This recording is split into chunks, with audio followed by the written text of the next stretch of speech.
is interesting in the sense it can give many it can explain many known features like ideal transport, low resistivity of good metals. Okay. And if you want to understand anything beyond the non-interacting electron system, it is important to understand first fully the non-interacting electron systems. Now, let us just take one more example before I go to the Hubbard model. So, suppose I am not thinking of a one-dimensional system, but a 2D system. Okay, so you have a 2D square. Sorry, please excuse me for my very bad square lattice. So you have, suppose it is a good example of a square lattice, and now your electrons are moving around freely on this 2D square lattice. Now can you tell me what will be the dispersion of an electron and what will be the ground state energy?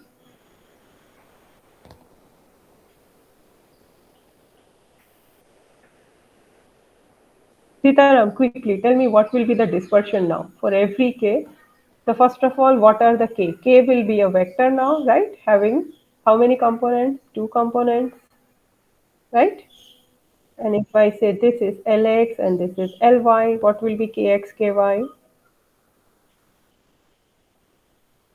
These are trivial things, okay? You know, both of you. I'm just revising it for you because you have just joined. So it's good. Okay, now tell me the dispersion.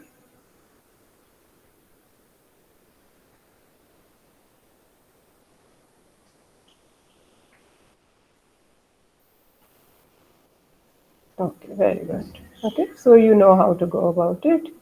Now, then again, similarly, you can find out the ground state energy.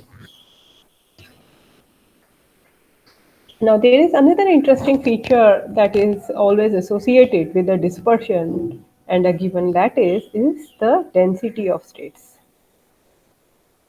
Have you heard of something called density of states?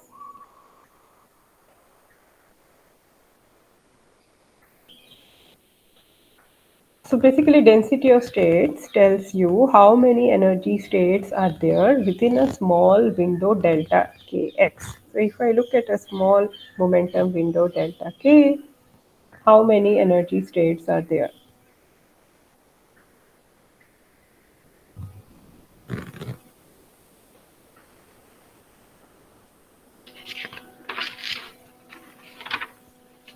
Why is it important and what will it tell you?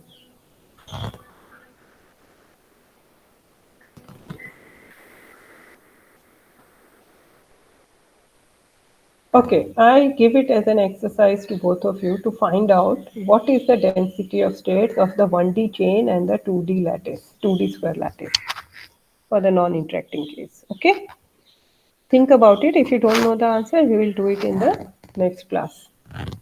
So let's do something interesting now, that is turn on the interactions and see what happens to our system.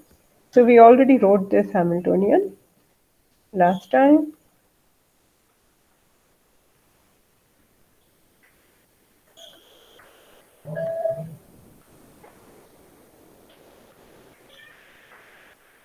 And this is known as the Hubbard model. Okay.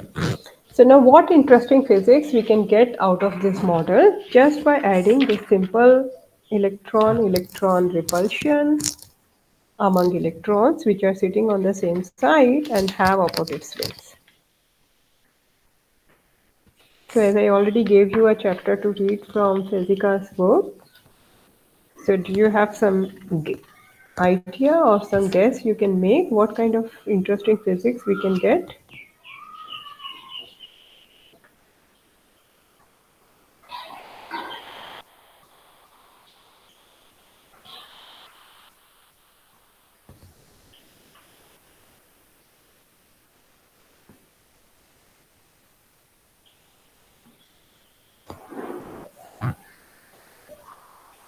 Any idea what the Hubbard interaction term can do to the properties of the non-interacting electron gas which we were getting when we were focusing only on first term of this Hamiltonian?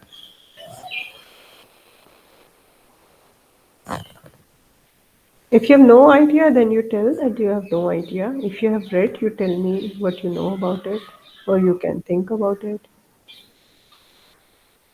And this extra term comes from the Coulomb repulsion between the electron in the same lattice point. Okay, that is the origin of the term, right? Once you have that term, I mean, of course, it is the screened version of that Coulomb interaction because we are not writing the 1 by r form of the potential, which it should be if we are considering the full Coulomb interaction term, right? So it is a highly screened version you can think of, where we are keeping only the on-site term and forgetting about all the higher range terms, like a repulsion between second side sitting on two neighbors, neighboring side, second neighbor, third neighbor, and so on, right?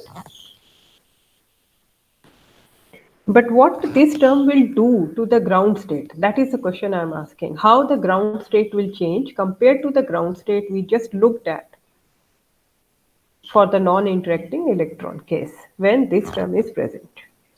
How much drastically it can change. So for to understand that, let's look at the. So you know what happens when U is zero, right? You know that it is just a non-interacting electron gas. The ground state is simply a Fermi sea, where all the states below the Fermi momentum are occupied. Now let's put T equal to zero in this model. Suppose there is no hopping. You just have this boring U and I up and I down term. And let's think of a system of four sides. Even four sides is not important. It is enough to just think of one side actually. So now what are the possible configurations? What are the low energies? What is the ground state of this system where T is zero in this model? What should be the ground state, you think? Suppose I have four sides and four electrons.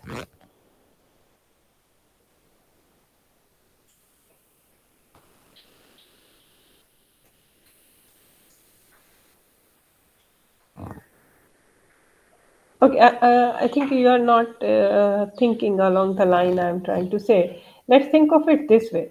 When suppose U was zero, okay, when U was zero, and you think of any site in the system, what are the possibilities on this site? What are the quantum states possible at any lattice site for the non-interacting electron gas? Since these are spin half fermions, right? What are the possibilities? That there is no electron, right? There is an up electron, there is a down electron, or there is an up and down both, right? Is it correct? Yes, Huh. Now, let's say U is non-zero and U is much, much larger than T. Then what are the, or maybe look at the very strict limit where T is effectively zero so that you have only U left with in your system. Now you consider any site in your system. Okay, so all these states for the U equal to zero were degenerate, right? Because if U is zero, it doesn't matter. These are allowed by Pauli excretion principle. You just put them on two sides and it doesn't cost you any extra energy, right? So all these four states on any lattice site were degenerate. But now when you have U non-zero, then what should be the arrangement of energy of these four sites? Sorry, these four states on any lattice site. Does I it did cost? not understand the degenerate thing. Okay. So what I am trying to say is, suppose U is not there, right? U term is switched off from this Hamiltonian in equation 1. Then you have only the hopping term, right? Now consider my lattice, pick up any side of that lattice, and I try to find out what are the quantum states possible for that lattice site. So that lattice site can be empty, it means no electron is there, right? Or it can yes, have one up spin electron, one down spin electron, or it can have both up and down spin electrons, right? yes. Now, what will be the energy of does this? Okay.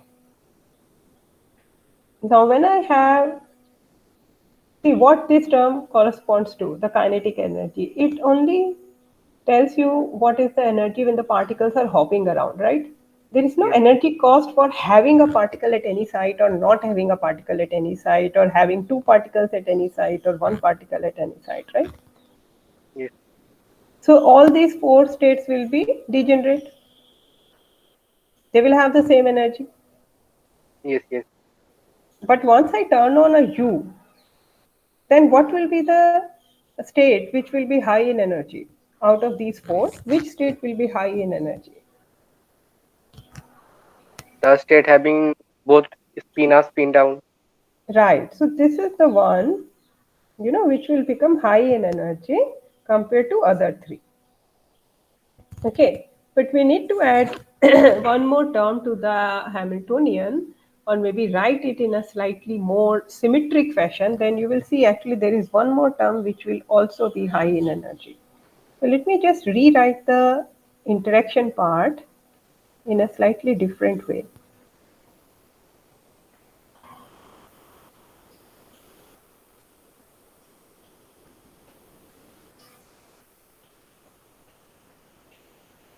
Suppose I don't write the interaction the way I was writing, but I write it this way. Now, why do I write it this way?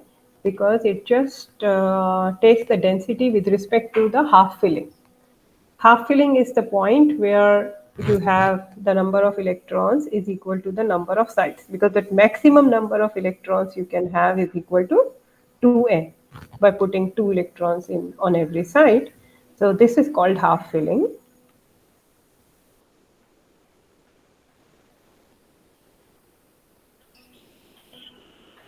So I am just trying to, let me just check whether I'm writing it correctly or not.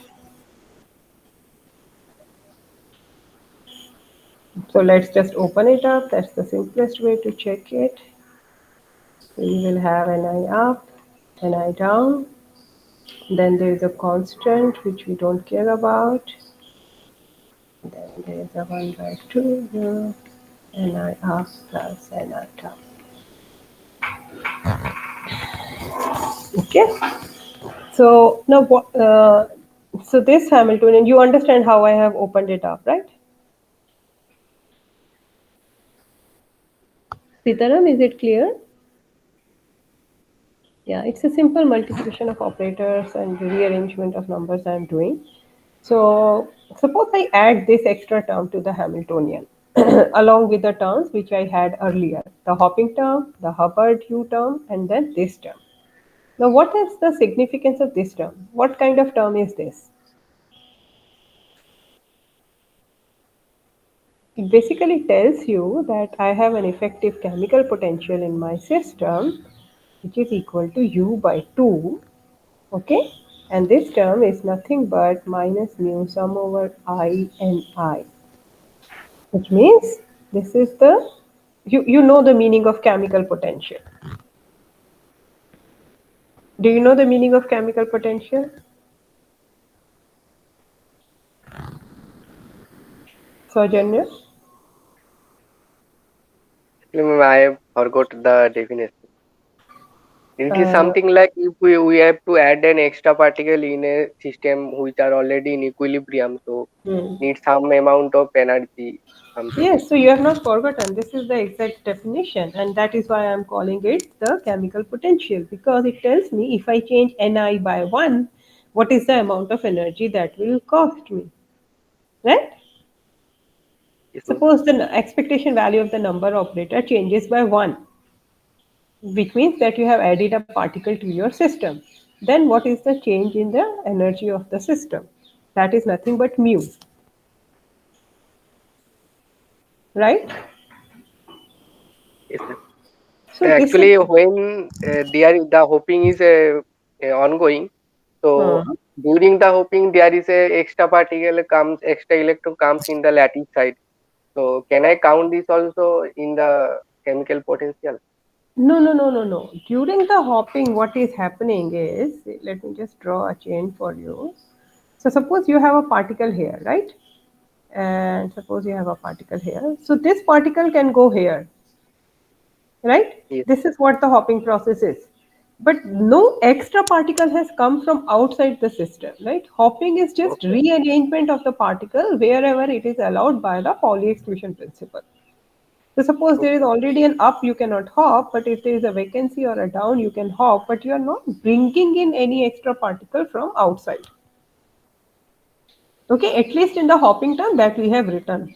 Of course, there can be hopping term, like there can be hopping of electrons into the system from the bath, from some external wires or leads which are connected to your system, that we have not considered yet, right? We are just considering isolated quantum system so far. So there is no extra particle coming into the system because of hopping.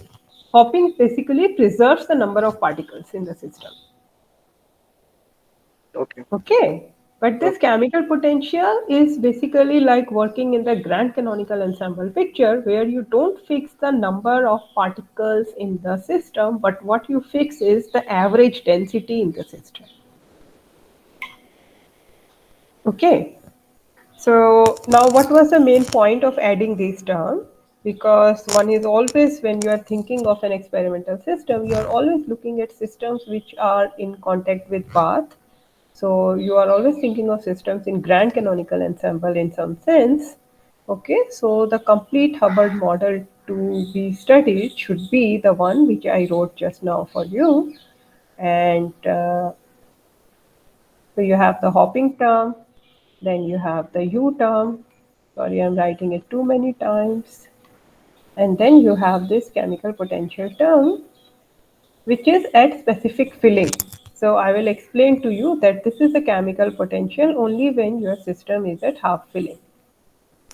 Okay, although the rest of the Hamiltonian you can write at any particle density. If you replace this u by 2 by just mu, then you will know that your system is not at half filling but at some other density. It's a special Oh, why property. half filling? Yes, I will prove it for you using some particle hole symmetry of the system. Y at half filling mu is equal to u by 2. Okay, but let me first complete the statement I'm trying to make. That now if you are, suppose we will be considering only the case of half filling right now.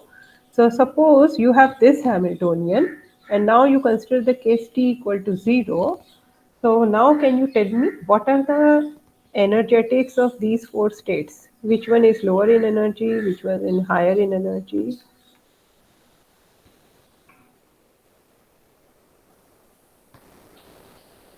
What are the energies of these four states?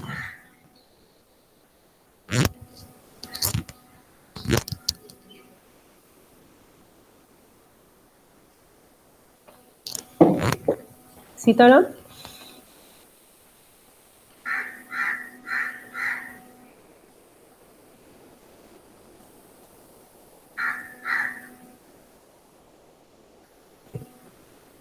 So you are not listening to us carefully.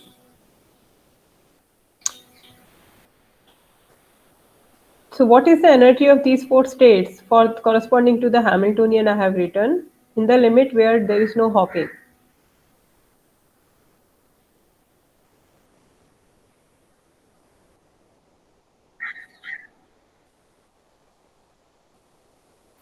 Hmm.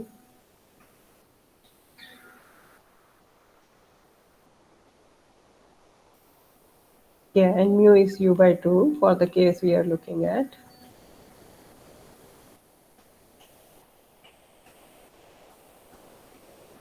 How come there is only u?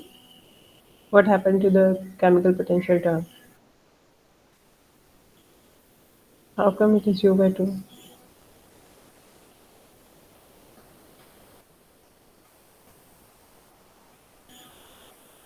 How many particles you are putting? So what should be the chemical potential term should give you what?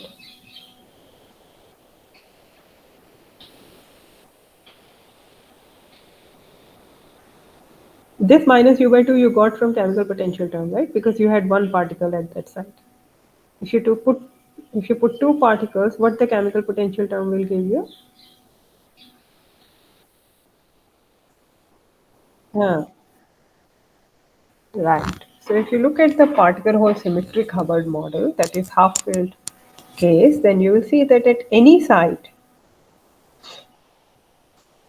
and here t equal to 0 is not important because I'm just looking at one side. T becomes important when we are talking about hopping from one side to another. So whether I look at t equal to 0 or not, it's not important. But at any site in the system, you see that these two states are lower in energy, where you have only either up or down. But having a double occupancy, this is known as a double occupancy. Let me introduce the terminology for you. Double occupancy, and this is known as a vacant site or a hole. Having a hole or a doublon, it is also known as a doublon. That costs you energy, right? So if I just draw the energy levels, I can say that up and down reside here at an energy around minus u by 2, and doublon and hole reside at a higher energy of 0, and the energy gap is of the order of u by 2. Now, what this simple exercise tells you, I have not used any of the many body techniques to calculate any physical quantity for this model yet. I'm just talking about the properties of single site of this Hamiltonian to make you understand that there is something special happening between doubly occupied sites and holes compared to the singly occupied sites when you are talking about a repulsive Hubbard model at half filling, right? So what on the basis of this picture energetics, what will you expect the ground state of this system to be? Do you think ground state wave function of this system should have any doublons or holes in it? They are single occupancy. They should be singly occupied, okay? And to some extent, we will see that this physics continues even when you look at the full Hamiltonian by turning on the hopping. So now suppose we turn on the hopping, because of course without hopping, it's just a boring model, right? There is nothing much to be studied there. So you turn on the hopping, but say that hopping is still much smaller than the Hubbard term.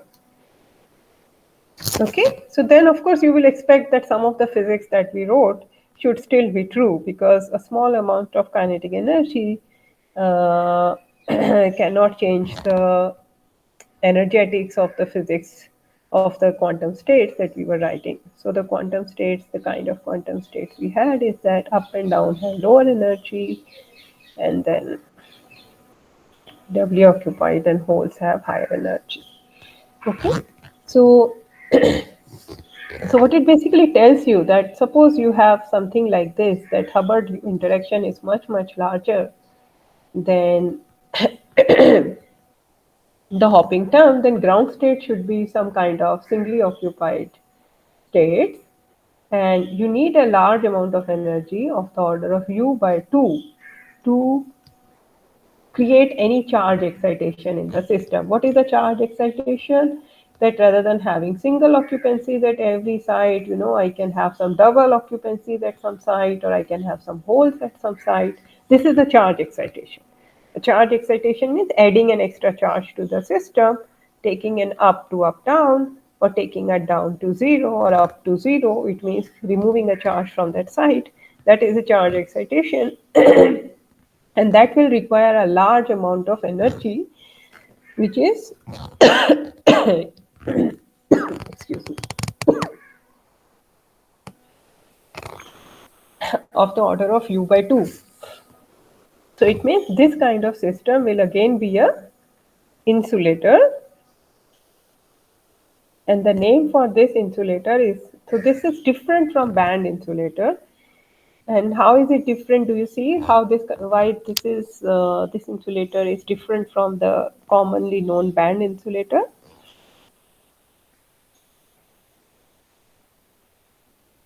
So in band insulator, what happens? That you have two bands, right? And so there is some Fermi energy in between.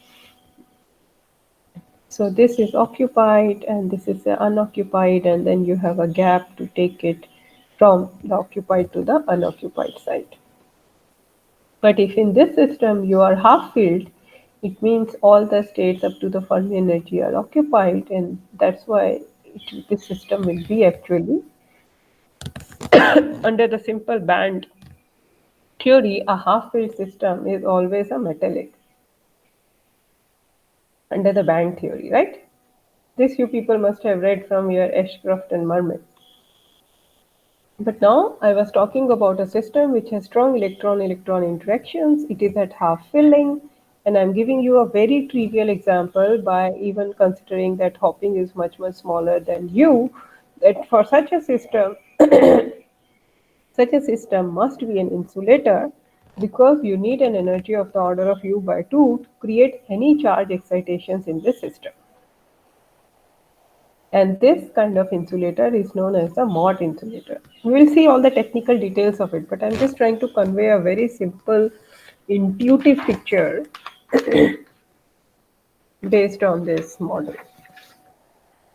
And why anybody on this earth should think of studying this system. People don't do the full formalism first and then start thinking intuitively. You have to have an intuitive picture first of a model to see what physics can come out of it. Then only you can think of doing some complicated calculations. So is it clear to both of you why this system should be an insulator if the Hubbard U is much larger than the kinetic energy?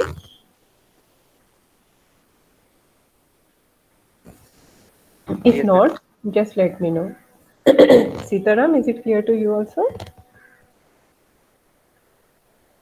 But ma'am, but ma'am, electron can hop from one side to another side for the single occupancy case. So in that Single, case, so hopping of single, electron may, no, no, single occupancy means you are saying that on the entire chain you have only one electron. yes, I mean I want to say that each side there is only one electron. Inside means? Each lattice side.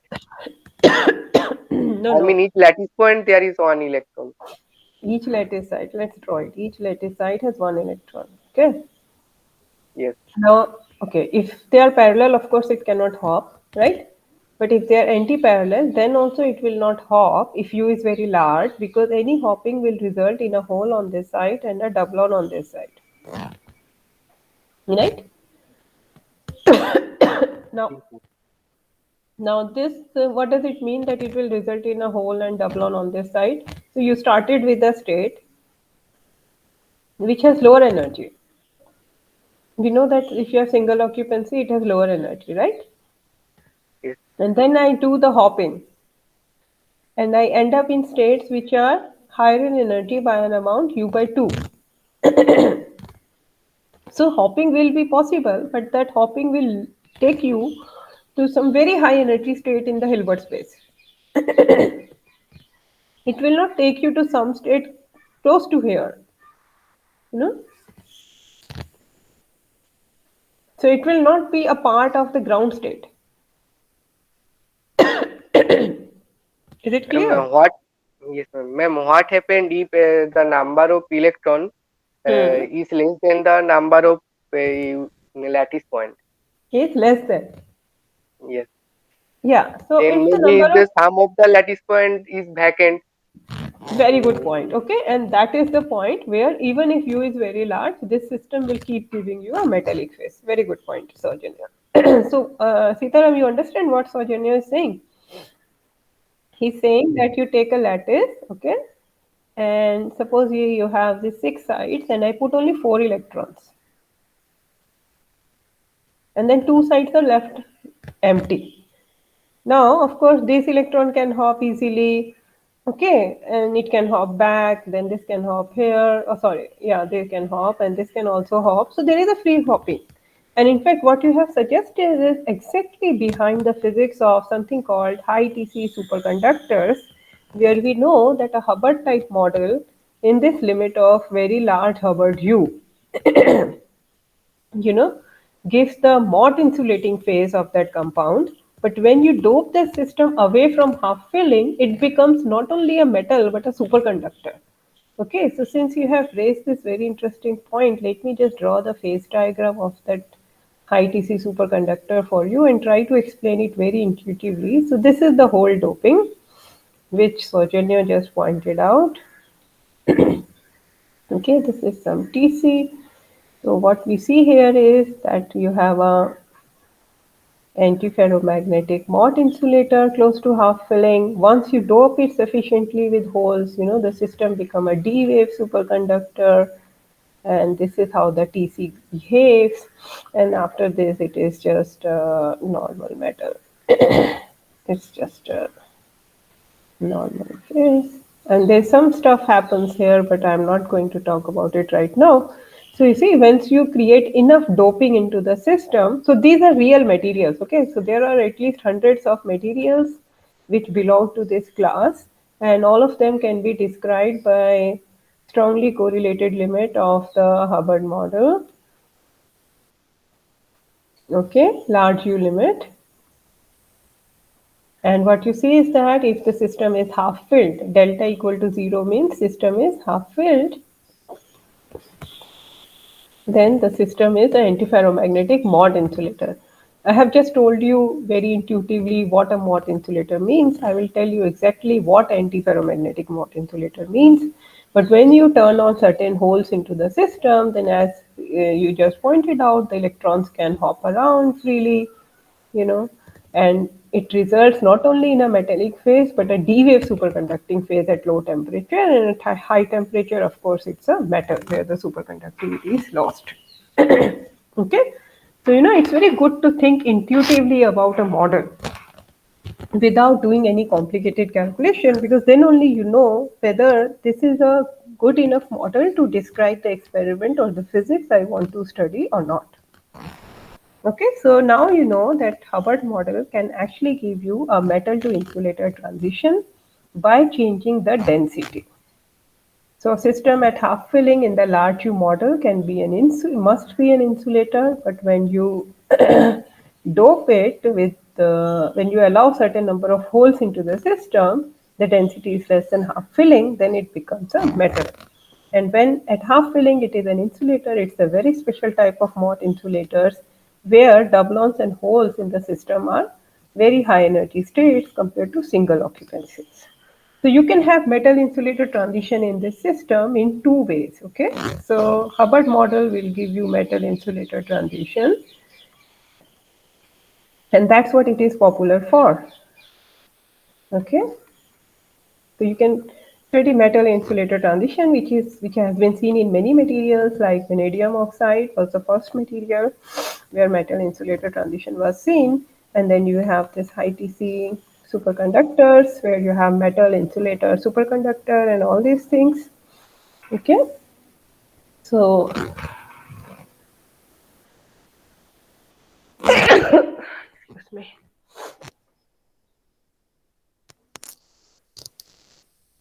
So you can have metal insulator transition in two ways. First, by tuning U by T. If U by T is small, of the order of 1 or less than 1, of course the system should be a metal. But when U by T becomes much greater than 1, then it becomes a Mott insulator at half filling.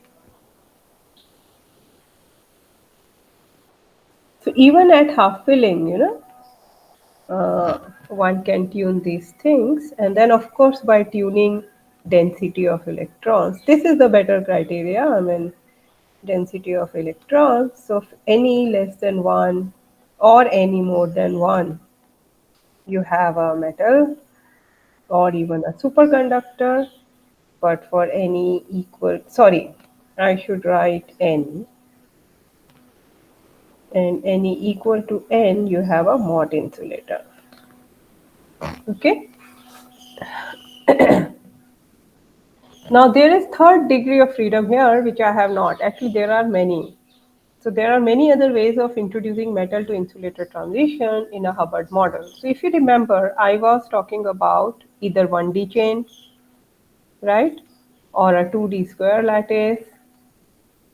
Now, what is special about all these lattices that I have talked? Or you can also think of 3D cubic lattice under this. What is common to all these lattices here? What is common to all these lattices? These are bipartite lattices. Bipartite. You know what is the meaning of bipartite? Two sides are same. I mean the symmetry, mirror No. symmetry. Okay. Bipartite lattice basically means that if you divide this lattice into two sublattices like AB, AB, AB, then neighbor of one sublattice, the nearest neighbor of one sublattice belongs to the other sublattice. You understand? You can do the same exercise on the square lattice also. A, B, A, B, and then B, A, B, A, B, and then B, A, B, A. The nearest neighbor of A sublattice always belong to the B sublattice. So you can think of them as two interpenetrating lattices such that the nearest neighbor of one sublattice belongs to the other sublattice.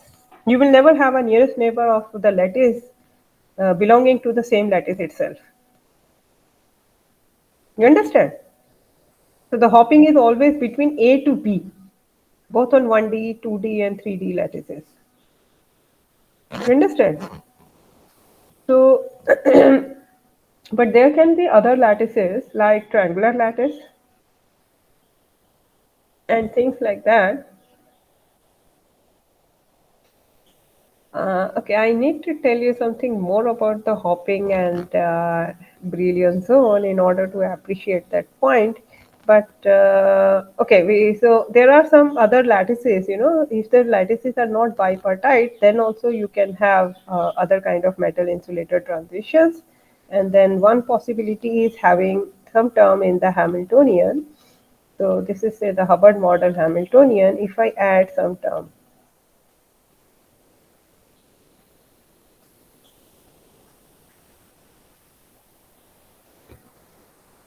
Now, what is this term? This is the second neighbor term. So far we were talking of hopping from A to B, B to A, and things like that, right? That's what was our hopping. Now I am introducing a T prime term, which takes you from a side to its second neighbor. It means from A to A or B to B.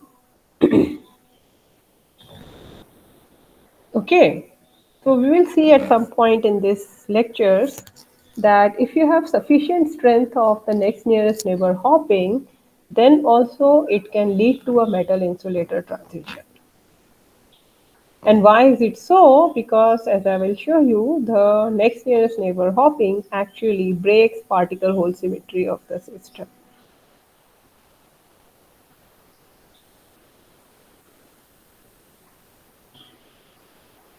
So whatever we were talking so far about the particle hole symmetric Hubbard model, some of the things will not hold true once you have these kind of things. This was just to give you a hint. We will study these things in detail. Okay.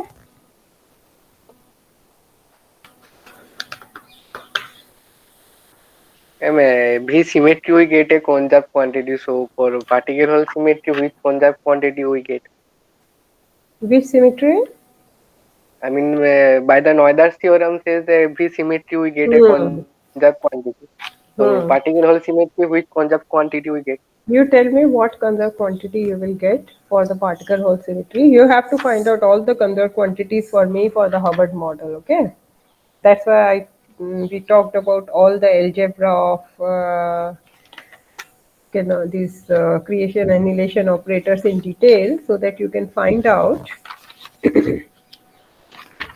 all the conserved quantities of the Hubbard model. So given the Hubbard model, tell me what are the conserved quantities? How will you find out what are the symmetries and what are the conserved quantities? What will you do to find out that? Let's go back to the Hubbard model. So this is your Hubbard model, right? What are the conserved quantities? Can you think of any conserved quantities? Or let me give you a hint. Suppose I tell you uh, that mm, n is the total number of n as an operator represents the total number of particle number operator in the system. Okay, so Ni sigma creates a particle at site I of spin sigma, which can be up or down. If you sum over both I and sigma, you get the total number operator of the system. And then, can you tell me, is this total number operator is conserved with respect to the Hamiltonian that we wrote? That is the Howard Hamiltonian or not? Number operator generally commute with Hamiltonian. I generally commute with Hamiltonian, but can you do the algebra for the Hamiltonian we have written and check whether it commutes or not? So this you do as a homework exercise, okay?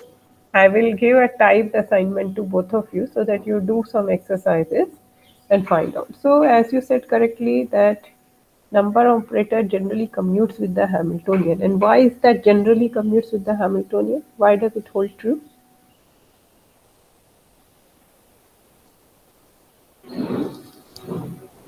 Why Because does it? they have same simultaneous eigenstate.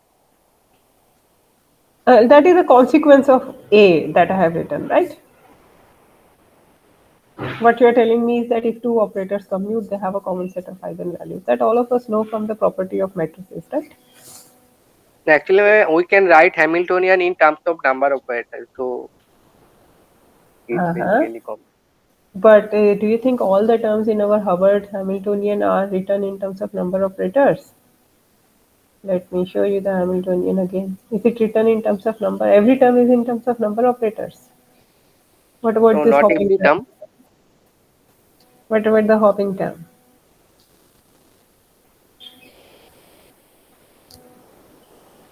See, the reason number operator, see, this is related to the question you asked me about hopping. You said the number, sometimes we are adding particles when the particle hops from one side to another, right? Yes, And then I gave you a reply that we are not adding particles from outside. This is just a rearrangement of particles within the lattice. So no extra particle is added from outside or removed from the lattice during the hopping process. What it means? It means that the hopping preserves the number of particles in the system. yes, So if and other two terms are obvious.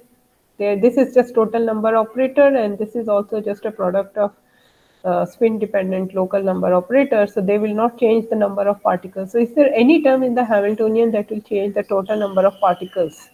no, No. So of course the total number of particles in a system has to be a conserved always. quantity. That is why the Hubbard Hamiltonian commutes with the total number of particles. But you should show it yourself once by just doing the full algebra with commutators of all the operators that this is zero. Okay? So Sitaram, you understand intuitively why number operator commutes with the Hubbard Hamiltonian?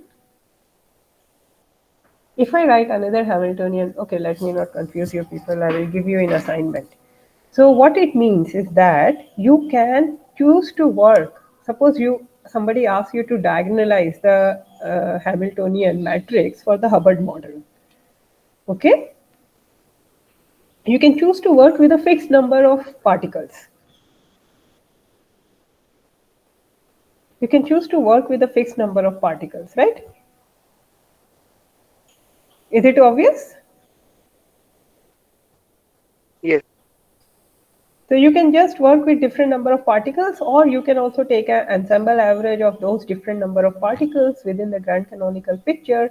Both of them should give you more or less basically the same physics. Okay. Now, what are the other conserved quantities?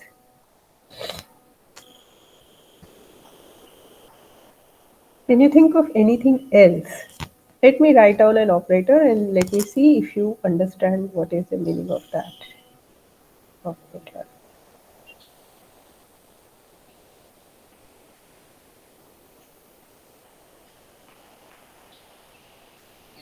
So, what do you think is this operator?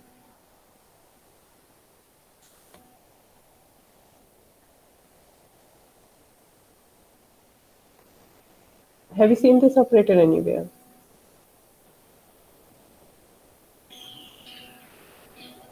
So, Janya, Sitaram, anyone?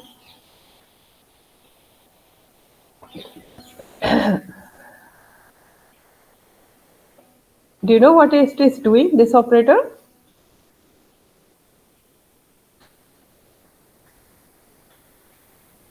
Saujanya. No, ma'am, I did not see. So no, just read it up. So this is telling you the difference between the number of up and down spin particles on a given site, right?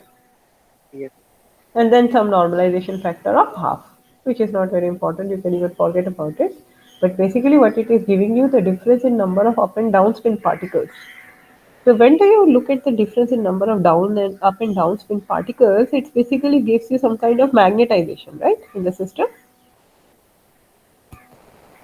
So this is basically the Z component of your magnetic moment or the magnetization.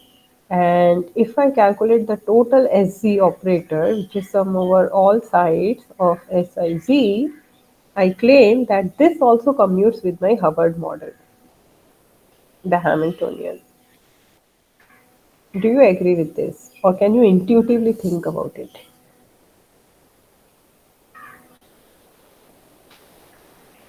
So this is another conserved quantity.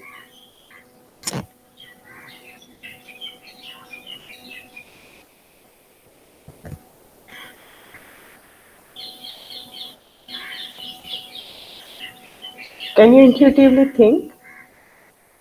See, if SC is not conserved, what it means is the magnetic moment or the number of up and down individually is not conserved, right?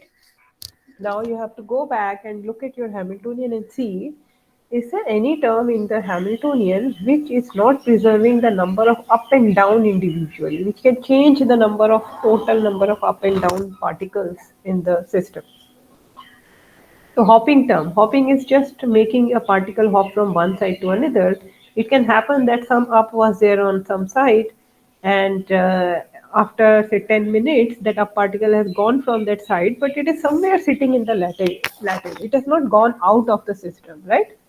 So if you start with say n up equal to n down, like as many up particles as many down particles, or you start with say 50 up particles and 40 down particles, whatever you start with, your hopping term is not going to change that number. Is it clear?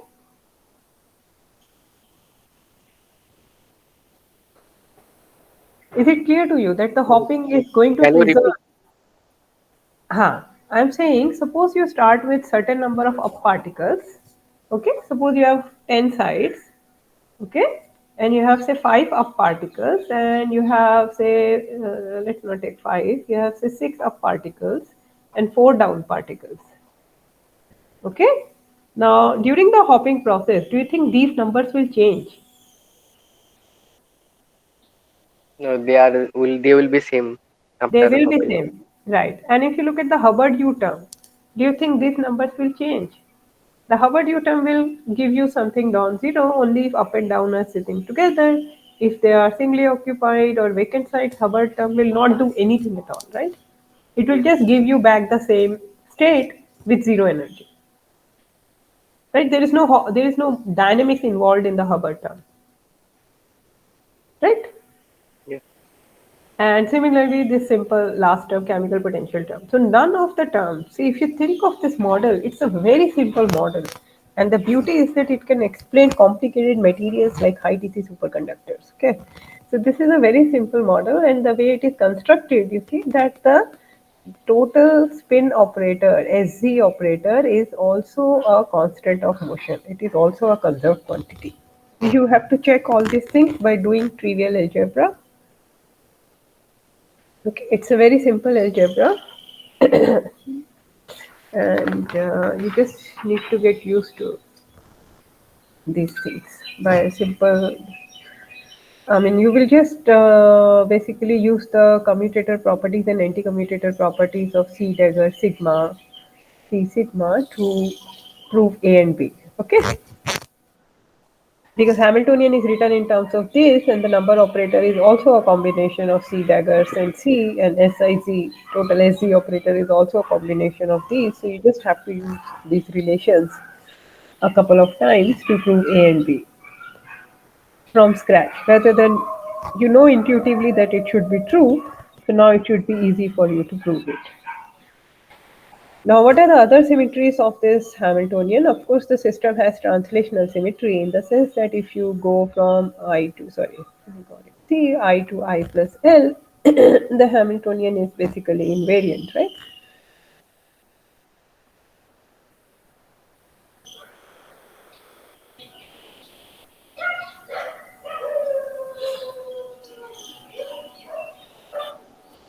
Now, what happens if I do a rotation, spin rotation? What will happen to the Hubbard model if I do a rotation of spins? You see, there are spin particles involved in this Hamiltonian, right? So if I do a Yes. rotation of spins, what happens to the Hubbard model?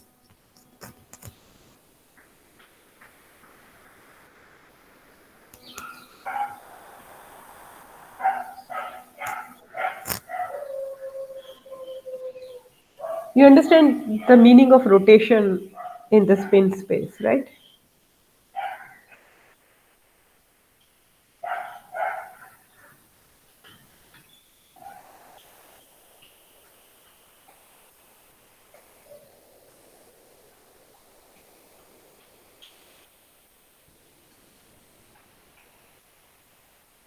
So suppose I flip all the ups to downs and downs to up. Okay, let's do that simplest operation. If I flip up to down and down to up, will anything change in this Hamiltonian? No.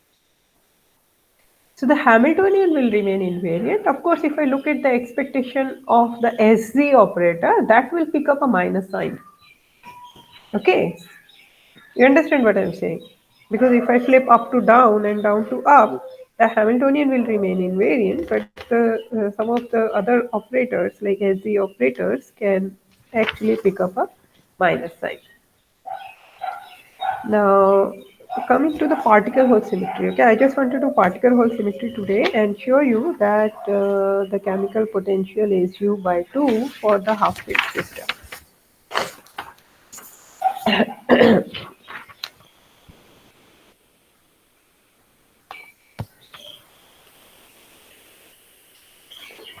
Okay,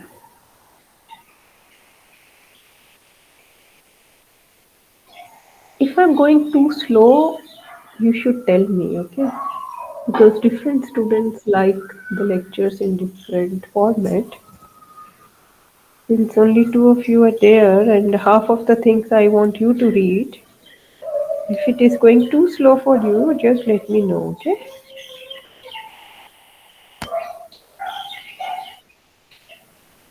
Now, I'm going to tell you something about particle hole transformation.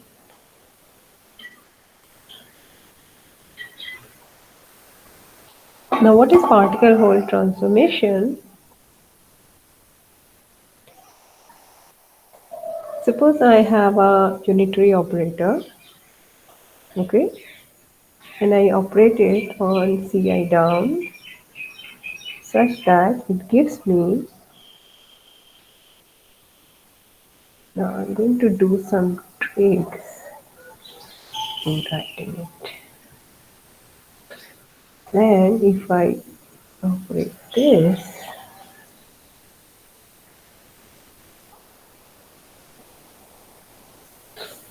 this is some particle hole transformation. Let us first see, do you understand the meaning of this transformation?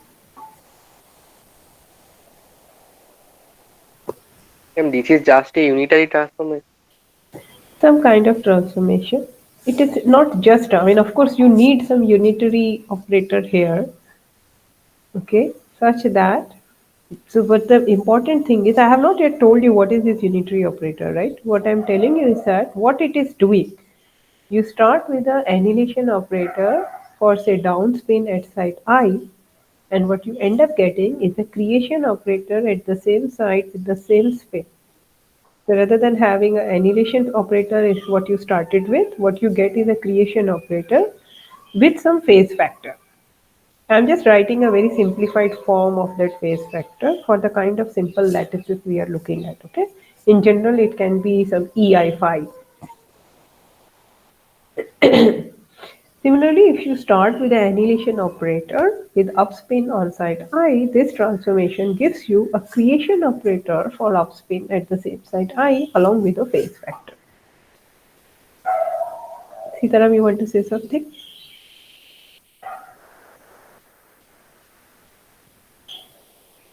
Okay, maybe not.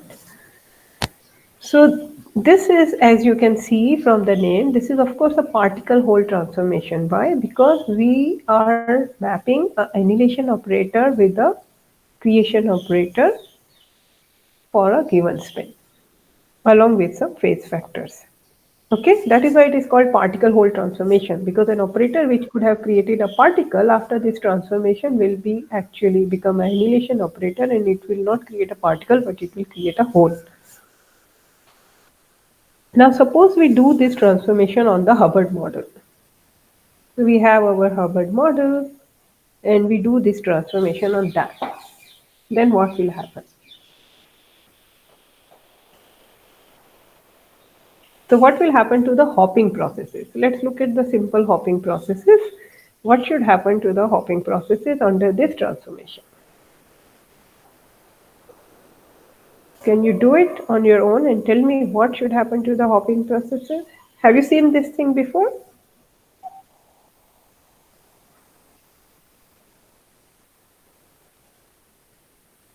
Hey, are you guys listening to me?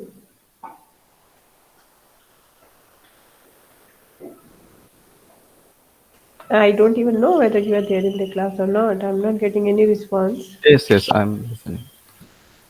No, Um, actually, I did not understand the question. did you understand the transformation I have written, Sojanyo? Yes, ma'am. Yes. Huh. So now the question is, under this transformation, what will happen to the hopping term of the Hamiltonian, the hopping term of the Hubbard Hamiltonian? I mean, we have to do this transformation for the Hamiltonian operator, what you have Okay, written. first, let's do it for the number operator. Okay.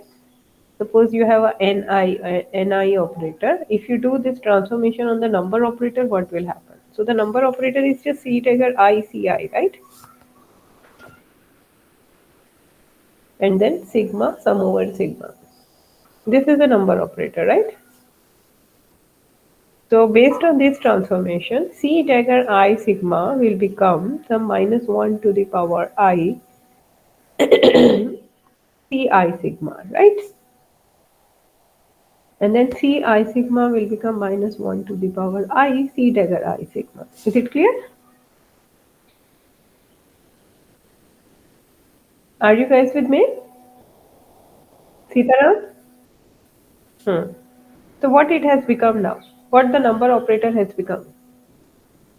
So I should actually not say equal to, I should actually say it goes to. It maps to. After the transformation, this is what it becomes. So now minus 1 to the power I and I, since we are talking about the same sides, this I actually relates to the side. So this just goes away if it is the same side. And what you are left with is C I sigma C dagger I sigma. Now what is this operator? So basically Ni as mapped to. Now can you use the property, anti-commutator property of this and tell me what is this in terms of the number operator?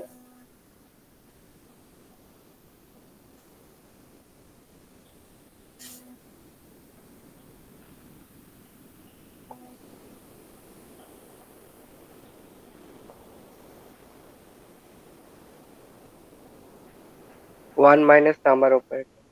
1 minus number operator. Do you agree with him, Sitaram, or is he telling us the wrong answer?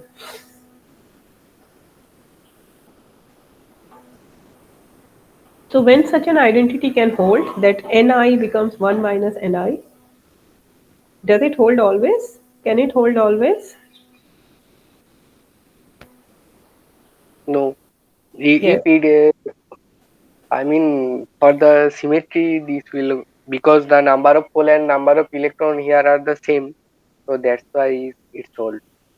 Yes, so only if the expectation value of Ni, suppose you take expectation value of this number operator on both sides, only if the expectation value is half, it will be true. Yes. So actually this is actually what you have told us is wrong because it is not 1 minus Ni. Because of that, I also just made a mistake in the statement. It is 1 minus Ni for each sigma. So this is 1 minus Ni sigma. When you add sigma, when you do sum over sigma, it becomes 2 minus Ni. Isn't it, Sitaram?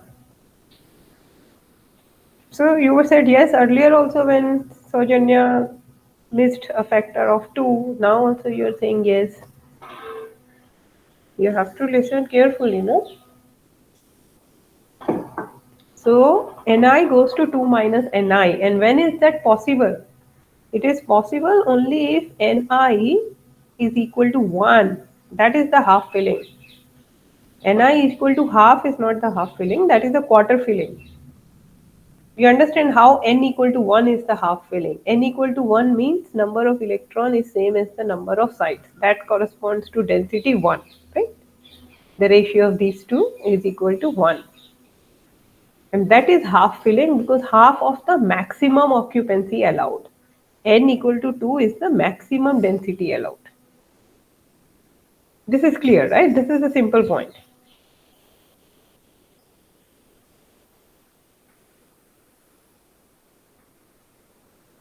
And if I hear something, I will go ahead. Ma'am, in the number operator, so Hmm. you transform the C dagger and C by C and C dagger. Huh. So, and we need the unitary operator. So, where you Yeah, use but the the unitary operator will just give you one, right? U dagger will just give me one. I And mean, then you are once I taking the got expectation unitary, value. no, the one I'm saying it maps to. That's why I removed equal to, right? Okay. See, on So, the right hand side, there is no unitary operator in this transformation, right? yes, that's why I'm asking where is this? So I what I'm mean, saying is that Ni, the number operator, maps to this because when I do the unitary transformation on Ni, then this C dagger maps to C maps to C dagger. okay, okay. You understand? Yes, yes, So this is after the transformation. So Ni before the transformation maps to 2 minus Ni after the transformation. Is it okay? yes, ma'am. And that can happen only if Ni is equal to 1.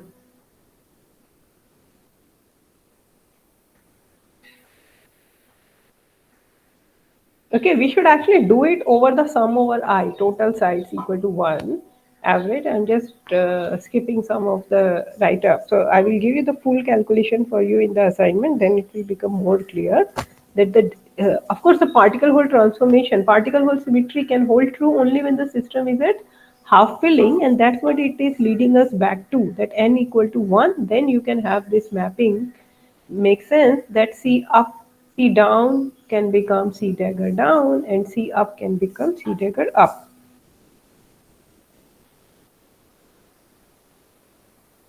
Okay. So now if under this transformation, what will happen to the hopping term? So you know what happens to the number operator. Now let's just see what happens to the hopping term. And then I will stop. Okay, it's already 5. So this is the hopping term, right? So under the transformation, the C dagger I sigma will become minus 1 to the power I Ci sigma, and then this will become minus 1 to the power j C dagger j sigma and some Hermitian conjugate. right? So now what is this? Minus 1 to the power I minus 1 to the power j, what will it give me? Now, for the nearest neighbor hopping for the time being, so I and j differ only by 1. Suppose you are on 1D, then I and j differ only by 1. So what sign should I get in front of my hopping term now? Minus sign. Minus sign. So you get a plus t, ci sigma c dagger j sigma. But now if you rearrange these operators using the anti-commutator properties of the fermionic operators, you get back the same sign, right? Now I and j are just some dummy indices. It doesn't matter whether I write I first or j first. It just tells you a hopping is going on between I and j. So effectively, the hopping term is invariant under this particle hole transformation. As far as you are on the special lattices that I was writing, bipartite lattices. Basically, what it means is that I could choose that j is just I plus 1 or something like that.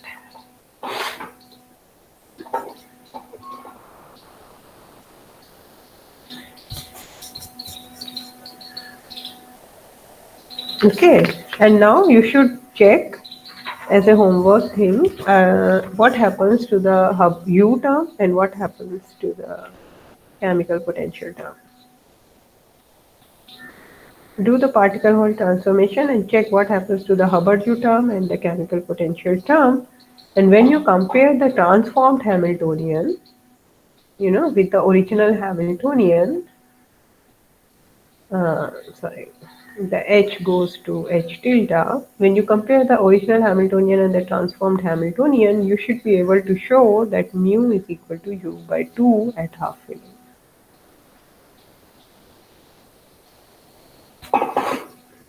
So this is a very robust result. Why it is a very robust result? Because I'm just saying that as long as the system is half filled, the chemical potential of this system, irrespective of the temperature of the system, is going to be just half of the Hubbard term. Okay, so this is a very big statement because in general, if you know, chemical potential changes with temperature. Larger is the temperature, larger is the amount of energy you need to add a particle to the system. But here, for half-filled Hubbard model, it's a very special system. And as long as you are on a bipartite lattice and the system is half-filled, and you don't have any term which breaks particle hole symmetry. So as long as the system is particle hole symmetric, basically the chemical potential is U by 2. Now whatever you need to have the particle hole symmetry should be there. The appropriate lattice, appropriate terms in the Hamiltonian, and the appropriate particle density. Then mu is going to be just U by 2. Okay, so it is a very big advantage to know the symmetry and the simple relation between chemical potential and U when you are solving the system numerically. Because it's generally very hard to invert the number equation and get the chemical potential. Like suppose you want a density of zero point 0.5 or zero point 0.6 or zero point 0.8, in every step of simulation you need to find out the chemical potential. But if you are working with half filling, you know for sure mu equal to U by 2 until unless you have added some terms which can break the particle hole symmetry, and then you don't need to spend time on it. Okay,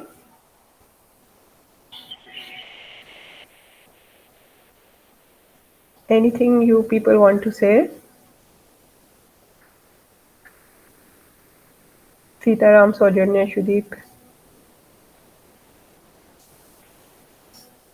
Otherwise we can end the class here and I will give you a small assignment, okay, just to make sure that you understand the large U limit of the Hubbard model and some of the symmetries of the Hubbard model. And then hopefully by the next class you people must have read some of the things from the book by Fazekas. Okay, I'm not, this is, see, with two students, I'm not going to teach you everything, and also it's not very good for you if you just listen from me in a very passive manner.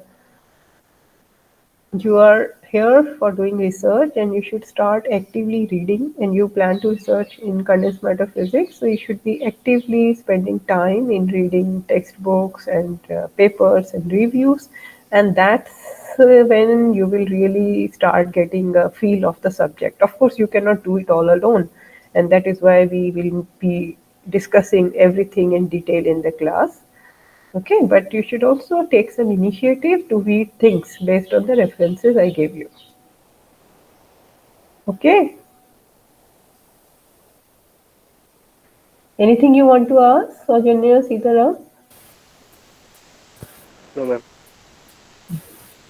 Ma'am, when will be the next class? When is the next class? So, shall we have it on Monday, or do you want to compensate for the class we missed on? Actually, the class we missed on Monday, we had it today. Although today is the holiday, so shall we meet on Monday? That will also give you people some time because I will also give an assignment to complete the stuff, and then we can really do the full similarity transformation next week on Monday to understand the antiferromagnetic Mott insulating phase of the large U Hubbard model. What do you think, Saujanya and Sitaram? Do you want another class before Monday? I think Huh? we need also time for read these You things. need time, right? And also, I'll just give you a short assignment. You do it, take a scan, and send it to me. That is just to make sure that you are comfortable with the algebra of these operators. Okay. So just something very small I will give you. It won't. I mean, if you know how to do it, it won't take more than 1 or 2 hours at most. So we will meet on Monday. Okay, 10:30. Ma'am, the assignment you send me in my Gmail address. Okay, okay. You don't need to do that assignment. You are already in research for 3 years by now. It will be a very trivial assignment. I mean, I'm most probably Sojanya and Sitaram also know these things, but since I'm teaching, I have to make sure that they know this. Okay. I will send it to you. It's up to you if you want to do it. Okay. Okay, then see you on Monday. Okay, if you have any doubt, you can ask me in the next class or send me an email. Okay. Okay. Okay, bye.